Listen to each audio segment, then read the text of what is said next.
Bienvenue dans le balado du CRIAC, où l'innovation en aérospatiale prend son envol. Dans chaque épisode, on découvre les idées de celles et ceux qui façonnent ce secteur. Des acteurs clés qui collaborent pour bâtir un Québec plus innovant et durable.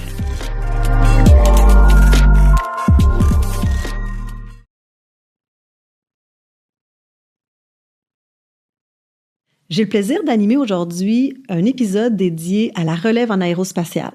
Notre invitée du jour, Selwa Rafi, ingénieure et fondatrice de l'entreprise Intelligence Kepler. Elle partagera avec nous son parcours entrepreneurial comme jeune femme entrepreneure dans le secteur aérospatial.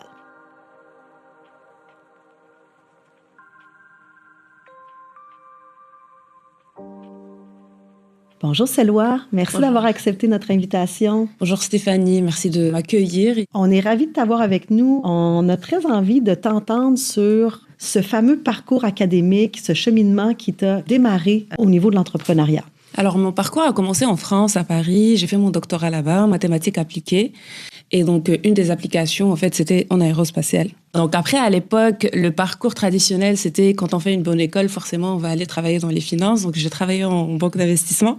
Et donc, par la suite, je suis venue à Montréal. J'ai réintégré le monde académique. Donc, j'ai été enseignante-chercheuse à peu près un an et demi. Puis par la suite, j'ai intégré l'industrie, donc pour l'ancrage, en fait, pour savoir comment ça fonctionne au Québec. Et par la suite, donc, j'ai développé Kepler Intelligence. D'où vient l'idée de Kepler Intelligence? Il faut dire que depuis toujours, je m'intéressais à l'humain.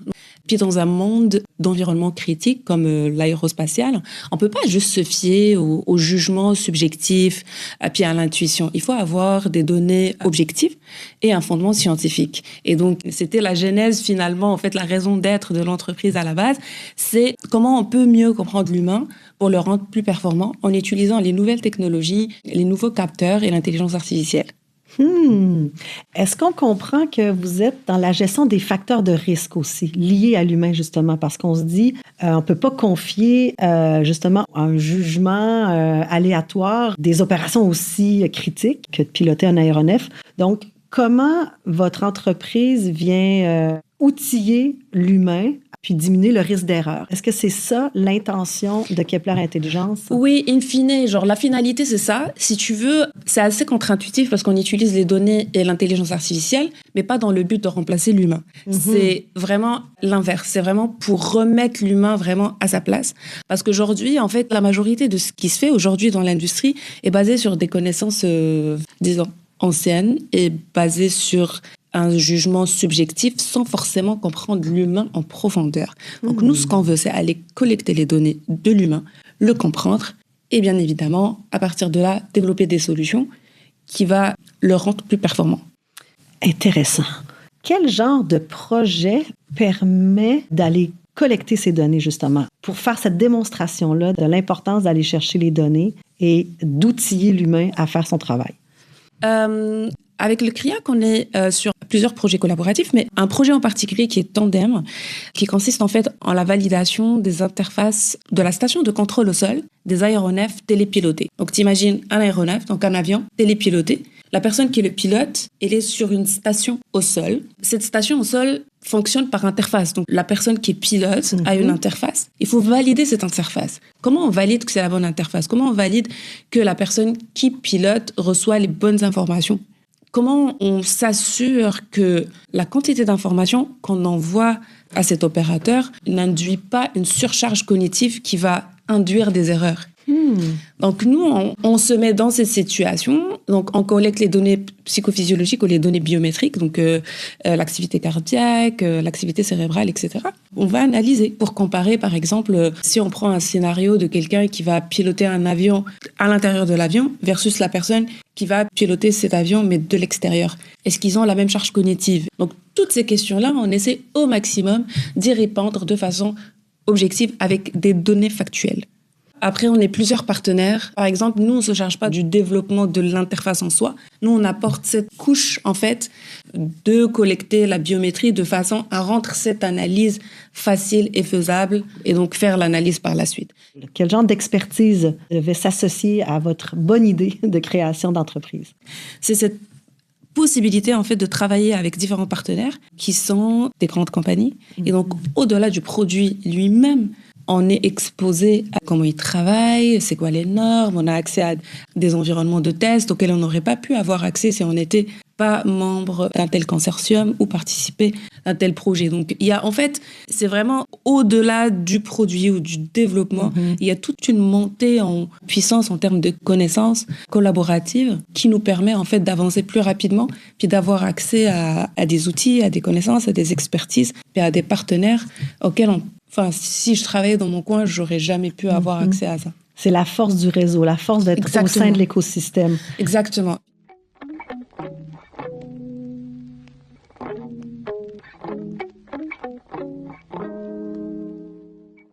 On est en relève en aérospatiale. Vous incarnez, Selwa, la relève de génération, la relève féminine dans un secteur qui était plutôt masculin jusqu'à tout récemment, qui se féminise de plus en plus. Quel genre de défis et d'opportunités auxquels vous avez fait face avec ce fameux profil tridimensionnel au niveau d'être une femme entrepreneur? En aérospatiale. En aérospatiale. On part de la base que l'entrepreneuriat est compliqué, que ce soit pour les hommes, que ce soit pour les femmes. Ça, c'est la base.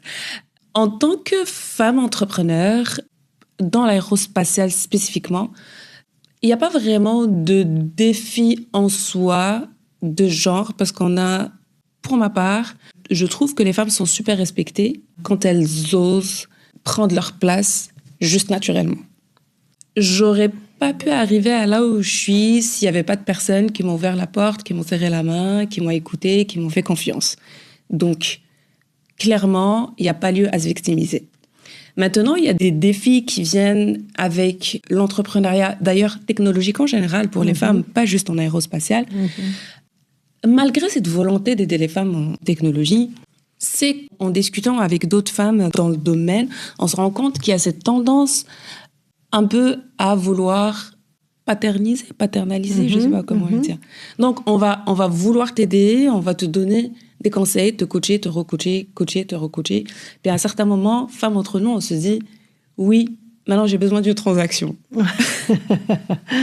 Ouais. Donc, ça, c'est très typique. Et donc, pour être honnête, si c'était un homme qui avait probablement mes compétences, mes envies, ma vision et le réseau auquel j'ai accès, je pense qu'il serait un peu plus avancé par rapport à là où je suis.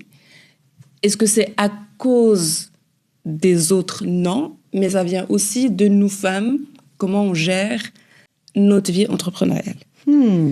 Puis comment vous forgez des alliances, justement? Comment vous vous associez avec d'autres pour progresser, justement, sur vos ambitions? L'industrie aérospatiale, de toute façon, elle est connue par cette dynamique collaborative qui est très saine, en fait. Et donc, à travers des organismes et des événements, par exemple, comme le CRIAC, on a cette chance, en fait, de se voir et de se revoir, de commencer à parler, etc. Puis de là, on trouve des synergies, en fait, et ça se crée petit à petit. C'est une industrie aussi qui est connue par ses cycles lents. Donc, les cycles de vente, puis développer des projets, ça prend du temps. Ça fait partie de l'équation, en fait, de l'industrie.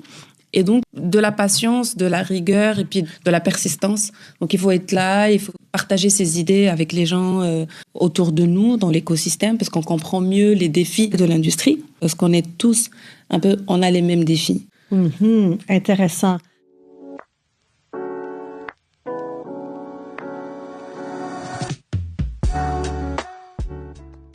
C'était quoi, en fait, les conditions de succès que t'a offert le Québec pour démarrer Intelligence Kepler? L'écosystème au Québec est très favorable à l'entrepreneuriat. Je pense que je ne l'aurais pas fait si j'étais ailleurs, pour être honnête.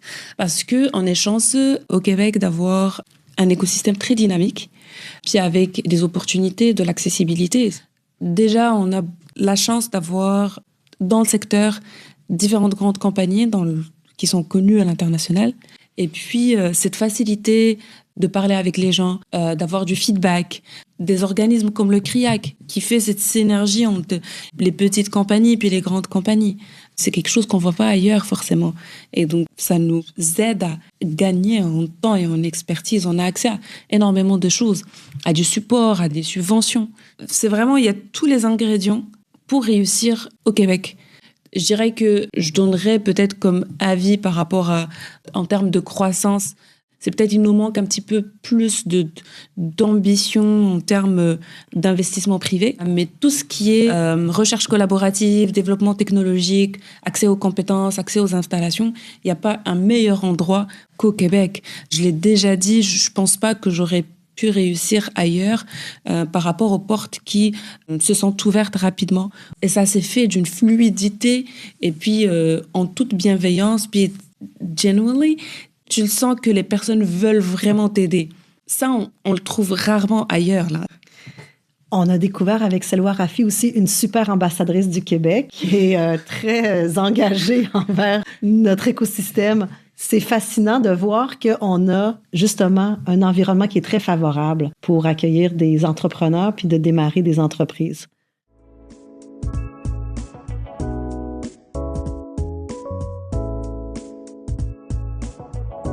Le milieu aérospatial est très accueillant pour les femmes. Oui. Bon. Fait que moi, c'est ça que je retiens. Oui. Pour ça, nous, femmes, si on veut vraiment prendre la place, mais qu'entre nous, on ne s'entraide pas, aussi, tu sais, moi, j'ai la chance d'avoir cette personne qui m'a poussée. Puis, ouais. Mais faut célébrer nos succès. Je pense qu'on pourrait encore plus... Ensemble. Exact. On est des humains. On essaie de faire aller nos neurones pour améliorer le sort qui nous occupe aujourd'hui. Honnêtement, c'est ça. Mais ça nous donne envie de comprendre l'impact des technologies, du développement technologique pour la société. Oui. On n'est pas sur des principes de développer de la technologie pour donner raison à la technologie d'exister puis d'évoluer. On est là pour que la technologie soutienne l'humain. Puis dans cette quête-là, je crois que vous l'incarnez avec Intelligence Kepler. C'est quoi vos prochaines étapes de développement? Vous êtes rendu où dans votre histoire d'évolution, dans cette intention de soutenir le développement sociétal? C'est vrai qu'on a tendance à penser qu'on fait de la technologie pour la technologie, mais à la fin de la journée, c'est pas du tout le cas. Au contraire, c'est des produits qui coûtent cher, c'est des développements qui prennent du temps et de l'effort et de l'argent, et on le fait rarement juste pour la beauté de la chose. Puis c'est vraiment, on le fait pour une raison, pour répondre à un besoin, pour donner une solution. Et donc aussi, de notre part, à notre échelle, c'est ce qu'on essaie de pousser au maximum. C'est que, oui, on parle d'intelligence artificielle, puis tout le monde pense que l'intelligence artificielle est là pour remplacer l'humain. On parle d'engins télépilotés ou autonomes. Mais tout ça se fait dans un mindset, une vision de redonner le pouvoir à l'humain, de le rendre meilleur, d'améliorer la sécurité. Des fois, ça peut paraître paradoxal, mais tout se fait autour de l'humain et pour l'humain à la fin de la journée. Et donc, pourquoi pas en profiter pour améliorer la performance, pour rendre l'humain meilleur. Et donc, nous, on est dans cette vision. Puis, on avance là-dedans. On est dans cette phase où on veut vraiment commercialiser, disons, massivement notre solution et de la restructurer parce que à un certain moment, notre produit était un peu générique dans le sens où il répond à différents cas d'usage. Et le but aujourd'hui, c'est de extraire des fonctionnalités pour rendre encore l'expérience plus simple et le rendre plus facile à utiliser. Je donne un exemple. Admettons un instructeur de vol, d'avoir le plus d'informations sur son pilote étudiant de façon à lui donner son feedback rapidement après le vol, mais de façon plus approfondie.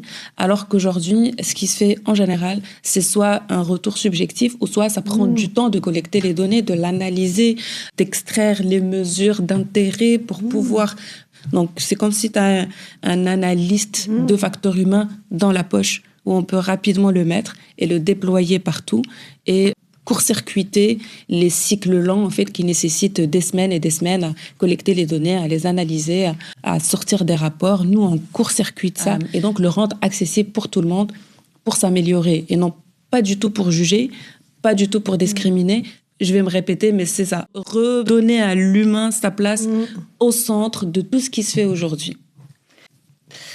Bien, c'est très inspirant de vous écouter, Selwa Rafi. J'ai adoré découvrir la technologie que vous proposez, puis de voir que l'innovation technologique en aérospatiale a plusieurs visages. Puis j'espère que la relève aussi peut s'intéresser à ce que vous faites pour eux aussi se lancer dans l'aventure de l'entrepreneuriat technologique. Merci beaucoup. Puis je l'espère aussi, je le dis et je le répète, l'aérospatiale, c'est fait pour tout le monde.